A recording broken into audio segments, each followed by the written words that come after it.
They promised a maintenance-free revolution, cleaner, stronger, no service for 3 years.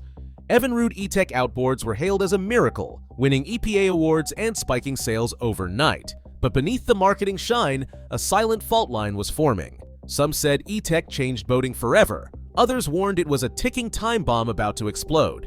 Engines failed, divides deepened, and then, out of nowhere, the brand behind it all vanished, leaving owners stranded and an industry stunned.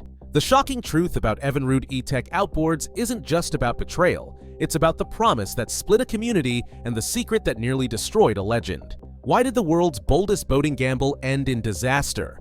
The answers start now. By 2003, Evinrude was ready for a comeback, and they didn't whisper it. The ads promised a revolution. 3 years, 0 scheduled maintenance, no oil changes, no dealer visits. E-TEC engines were cleaner than anything the competition could offer, slicing emissions by up to 75% compared to old-school two-strokes. That wasn't just marketing spin. In 2005, the E-TEC took home the EPA's Clean Air Excellence Award, stunning an industry still hooked on 4-stroke engines. Boating magazines called it a miracle. Dealers lined up to carry the brand. For the first time in decades, Evinrude was back on top, with a product that looked, sounded, and performed like the future. The secret sauce? A digital oiling system, self-winterizing tech, and a promise that you could run hard all season, then walk away until next spring. No tune-ups, no annual service bills, just turn the key and go. BRP spokespeople flooded the airwaves, touting the E-TEC as the outboard for people who hated outboard maintenance. They rolled out side-by-side demos, E-TEC running smoke-free, whisper-quiet, while rivals puffed and rattled. Every spec card hammered the same message: lighter weight, instant start, high torque, and the kind of reliability that made old-timers nostalgic for the brand's glory days. E-TEC was the engine that let you fish longer, cruise farther, and forget about the shop. It wasn't just a product, it was a promise. The boating world hadn't seen hype like this in years, but for every owner drawn in by the dream, there were skeptics lurking just below the surface. Would you trust your next trip to a miracle machine? Online forums lit up with stories the moment E-TEC engines hit the water. Some owners called them the best motors they had ever run. Quiet, clean, almost maintenance-free. One angler wrote, 15 years, 0 issues. I will never buy anything else. Dealers echoed that confidence, touting 3-year service windows and whisper-quiet performance to anyone who would listen. But for every glowing review, there was a warning sign buried in the comment threads. Another owner, burned by a string of failures, called his E-TEC a $10,000 boat anchor. He described 4 powerhead failures in under 100 hours and a dealer who blamed everything but the engine. Stories like his were not rare. Some users reported sudden engine shutdowns far from shore, with error codes only a certified dealer could diagnose. Others complained about the cost of proprietary oil, or the frustration of being locked out by dealer-only software. The divide was sharp and personal. On one side, loyalists swore by E-TEC's innovation, claiming they had never been stranded, never missed a day on the water. On the other, skeptics traded horror stories about blown engines, missed weekends, and warranty battles that ended with their boats stuck on the trailer. Dealer showrooms became battlegrounds, with sales reps fielding questions about sensor failures and expensive parts. Some mechanics refused to touch E-TECs at all, citing digital handcuffs that blocked independent repairs. The promise of a maintenance-free future was starting to look like a gamble. Was E-TEC a miracle or a ticking time bomb waiting to strand its next owner? The answer depended on who you asked, and how lucky you felt rolling the dice. To understand why E-TEC engines ran on a razor's edge, you have to look back to the late 1990s when Evinrude's parent company, Outboard Marine Corporation, staked everything on a radical idea: fixed direct injection. The plan was simple: beat tightening emissions laws by making a 2-stroke as clean as a 4-stroke, but with more power and less weight.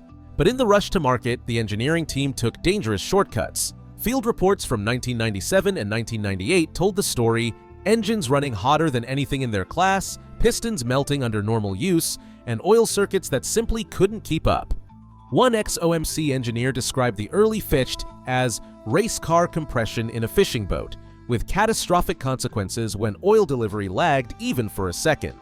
The oiling system, meant to be precise, was famously fragile.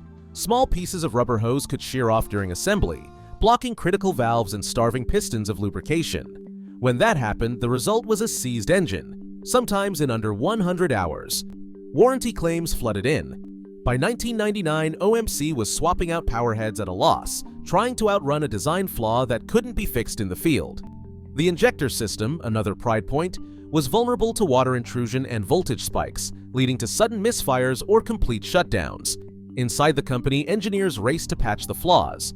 They enlarged oil passages, changed piston alloys, and tried to bulletproof the electronics. But the damage was done. Lawsuits and class actions piled up, and in December 2000, OMC filed for bankruptcy, blaming the Feat disaster as the final blow. When Bombardier Recreational Products took over, their engineers tore down hundreds of failed engines, logging every melted piston and clogged oil line. Those autopsy reports became the blueprint for E-TEC's redesign. Yet even with upgraded materials and smarter electronics, the DNA of high-strung, high-stress engineering remained. The E-TEC was built to run lean, fast, and hot, always a step away from the same limits that doomed Fiat. For owners, that meant thrilling performance, but it also meant living with a machine that never truly forgot its roots. Locked firmware, dealer-only diagnostics. For Evinrude E-TEC owners, these weren't just technical details, they were digital handcuffs.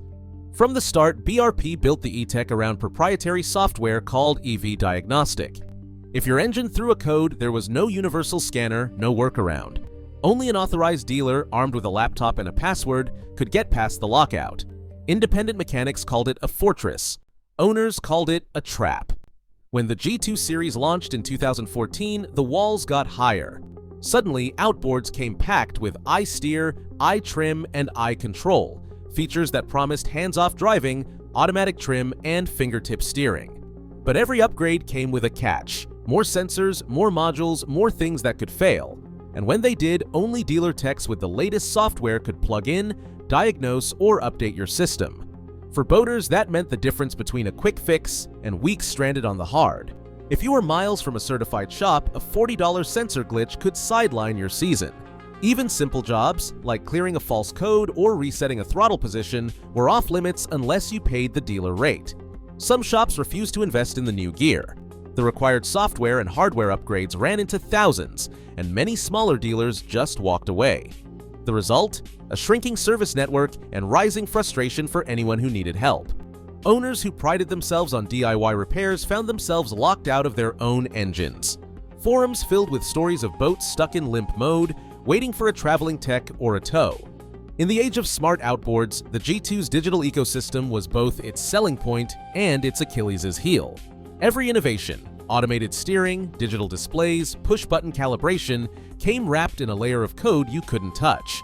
For tech-savvy boaters, it felt like buying a sports car, then being told only the dealer could open the hood. The promise of a maintenance-free future was now a world where you needed a password just to go fishing. Would you trust your next trip to an engine you can't even fix yourself? Recalls hit Evinrude E-TEC owners like a rogue wave. In August 2017, BRP issued a recall for G2 150 to 300 horsepower models built that summer. The problem? Gear case and exhaust housing extension nuts could shake loose, threatening to drop the entire gear case mid-run. A simple fastener, if left unchecked, could mean sudden loss of steering, an abrupt swerve, or worse. Owners were told to bring their engines in for inspection, but the fear lingered. What if you didn't get the message in time? That wasn't the only recall. In 2015, E-TEC Outboards with hydraulic steering faced another bulletin. T45 pipe plugs in the steering assembly weren't torqued right. The risk? Loss of steering fluid and complete loss of control. A third recall that year targeted the G2 V6 lineup, warning of a misassembled steering component that could leave a boat helpless at speed. Each campaign meant more boats out of the water, more owners questioning their investment, and more dealers scrambling to keep up. Legal battles piled on. Early Feat failures had already triggered class action lawsuits, but E-TEC's promise of reliability brought its own wave of warranty disputes and product liability claims. Most cases settled quietly. Confidential agreements, extended warranties, or partial reimbursements. But the damage was public. Forums filled with stories of catastrophic breakdowns, boats stranded, and owners stuck with out-of-pocket repair bills that sometimes topped $10,000. Dealers faced angry customers and shrinking trust, while BRP's legal and warranty reserves ballooned. Each recall, each lawsuit, chipped away at the brand's reputation, turning what was once a comeback story into a cautionary tale. The shock came on May 27, 2020. After more than a century in business, BRP announced the immediate shutdown of all Evinrude outboard production. No warning, no transition, just a press release after the markets closed. Dealers, many with six-figure investments in E-TEC inventory, found out alongside the rest of the world. Phones started ringing before the news had even hit every inbox. Some dealers lost their entire summer's worth of sales in a single hour. Others faced the reality that their parts shelves, diagnostic tools, and showroom engines had become stranded assets overnight. BRP's own financials told the story: a 27% collapse in marine segment revenue during the first quarter of 2020. In just 3 months, revenue dropped from $110.7 million to $80.3 million Canadian dollars, and the segment swung from profit to a $20.7 million loss. The official line blamed COVID-19 supply chain chaos and a shifting market, but inside the dealer network, the sense of betrayal ran deeper. Many had staked their livelihoods on Evinrude's comeback, trusting the brand's promises right up to the moment the plug was pulled. Owners who had bought into the E-TEC dream suddenly found themselves orphaned. No new engines, shrinking support, and a warranty that now felt more like a question mark than a safety net. The phones at service counters rang with confusion and anger. Warranty claims, parts orders, and scheduled deliveries, all thrown into limbo. For the people who sold, serviced, and relied on Evinrude, the shutdown wasn't just a business move. It was a gut punch, delivered with no warning, and it left a trail of stranded engines and broken trust from coast to coast. 8 miles from shore, the engine cut out with no warning. 1 minute, the E-TEC was humming, the next, silence and a blinking check engine light.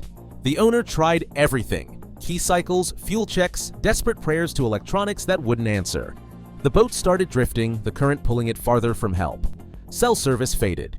VHF calls echoed back with static. Each passing minute brought the waterline closer to the horizon, and the realization set in.